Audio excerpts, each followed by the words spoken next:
Hi, I'm Neil Hunt. I'm the digital lead for Cable Congress, and I'm here with Charles Dawes, the Senior International Director of Marketing for Cable Congress sponsor TiVo. Thank you for joining us. So it's been 5 months now since Rovi and TiVo became one entity. Can you tell me a little bit about the changes this has had on the direction of the company? Yeah, sure. As many of your readers and viewers will know, Rovi announced its ambition to acquire TiVo Incorporated and its various subsidiaries last April. And the deal actually finalised the day before IBC last year, which made for a great show for us at that event. And Cable Congress now is really the first event where we're bringing to get the new TiVo together in the European market. And what we've done is we've taken two leading technology companies and innovators, the original inventor of the TV guide and the original inventor of the digital video recorder, something that changed all of our lives. And put both of those companies together, taking the best of breed user interface design, best of breed search and recommendations technology and analytics offerings to be able to give a company that's able to present solutions right across the media and entertainment space. And of course also we provide metadata that feeds those interfaces as well, and also the ability for companies to be able to look at the data that's produced from systems and be able to make smart insights through our analytics products as well. So TiVo is still well in the tech space, you know, the TiVo Bolt winning an award at CES this year, but also, you know, we saw the latest iteration of the TiVo interface. Can you tell me how that has come about and this kind of idea of predictive surfacing of content for users? Yeah, we were really honoured to win that award at CES for the Bolt. Which is a really amazing a piece of consumer hardware and an amazing user interface and experience. And like you say, we also were highlighting our latest iteration of the TiVo user experience, and a user experience that's won Emmy Awards and is renowned in the industry. And what we're doing is taking that forward and building in some of the insights that we've learned through some of the research that we do. And one of the foremost elements of that is actually talking about predicting content for customers. Many consumers have been exposed to recommendations, but traditionally recommendations have been about kind of broadening the content horizon, but have done so into an increasingly narrowed down funnel. And when we look at what users actually want to do, a lot of the time they want to be taken to the piece of content that they kind of know they want to watch, or we know that they want to watch right here, right now, in that time and space, not necessarily just broaden the catalogue that's available to them. And so we focus around that which we term predictions, where we're helping the customer. We know from their previous behaviour and taking insights from other areas that a particular piece of content is right for them right now. So we're highlighting that to them through both the predictions bar on the home page, but also through being able to very easily pull up the same content suggestions from a live TV experience as well. And obviously, you know, one of the challenges in the kind of, you know, very disruptive market at the moment is kind of coping with new audience, and, you know, you see the kind of millennial generation. So surfacing content is a big part of that. Now, you've done some key research into that. Can you tell me a little bit more about that? Yeah, it's one of the things that we actually pride ourselves on at TiVo is actually being able to understand the end consumer, because ultimately, while we run our own consumer platform in the US, we also provide solutions for our customers, but ultimately it's the end consumer who's the person who's using it. So we really need to be able to understand that consumer and their habits. And we undertake a lot of research, and every year we do a substantial global survey. And this year, again, we undertook that survey, and in the European market, focusing predominantly around the key markets of the UK, Germany and France. And we saw a lot of the trends and insights that we've seen coming up through. So those continuing trends of cord shaving and of people supplementing content from multiple sources.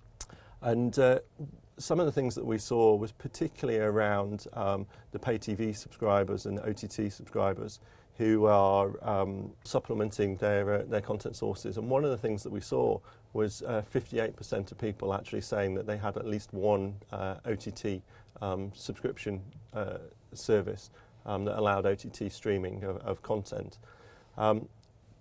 In many markets, we saw that Netflix was the predominant player there, and although in some markets, actually, we saw Amazon taking a lead.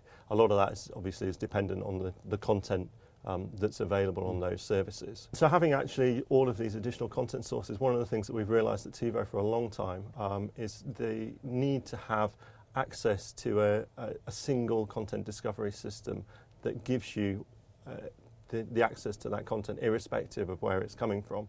One of the things that I think was highlighted recently with our deal with Netflix, where we continue to integrate Netflix into both our consumer proposition and our proposition for operators. But looking at that, actually another thing that we found was that a lot of people are finding they're becoming very frustrated because they can't actually find the content that they want, or that content isn't available from the source where they think it's available from. And a phenomenon that we've termed show dumping, where people have invested a lot of time and effort into actually starting to watch a series and got maybe multiple seasons into a series, and then have just given up watching it. And like I said, it could be because they can't find it. It may be because the source of the content or the show has changed. And one of the things that's quite worrying for the industry is actually this isn't just the run-of-the-mill shows. Actually, it's some of the biggest names, the Big Bang Theories, the Game of Thrones, the Breaking Bads. When we asked people what shows they'd actually dumped, it was those type of high-value, high-budget shows, which arguably have got the most to lose from people not watching them. Okay, and is this kind of looking forward to 2017? Is this something you see only increasing? I think there's also some good sides to it as well. One of the things that we actually saw as well was that where people had high satisfaction with their search and recommendation systems, actually they watched more content. So if you're providing a good system, people are going to be able to consume the content that they want. I think looking forward to this year, certainly one of the areas where we're a technology leader and we're starting to see it really come to the fore is voice and conversation. And I think 2017 really is the year when it goes mainstream. If you were at CES, you'll have heard Alexa everywhere. Amazon did a fantastic job of building their smart voice assistant into multiple devices, right the way from fridges through their own devices to cars. We've led for a long time on conversation and how that will change the discovery experience with operators like Dish in the US, who we've already commercially launched with. And I think we'll see it definitely coming to Europe.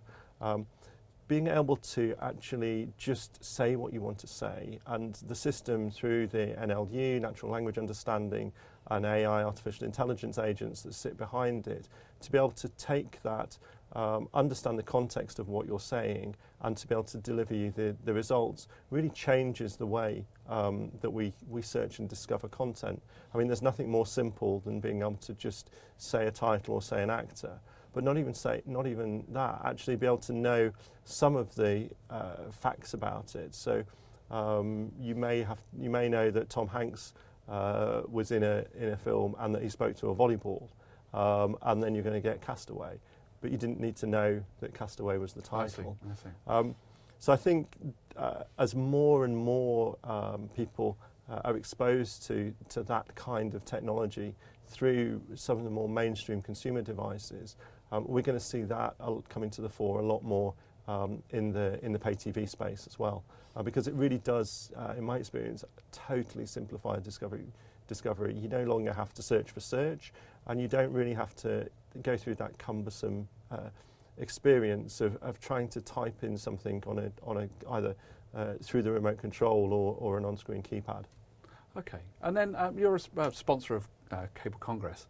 Why are events like this important to you? Why do you feel that you have to be involved in events like this? Yeah, I think Cable Congress really is a unique event, especially within the European event calendar.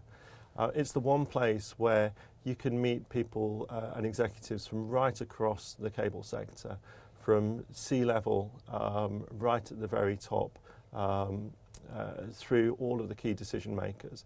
And it's a place where people come together to learn, to discuss, and see what's happening and find out about the future. And it also offers great networking opportunities. And we find it really is an excellent event. Brilliant, Charles. Thank you very much for taking the time to speak to us today, and I'll see you in Brussels. Thank you very much. We're really looking forward to seeing you in Brussels as well. Thank you.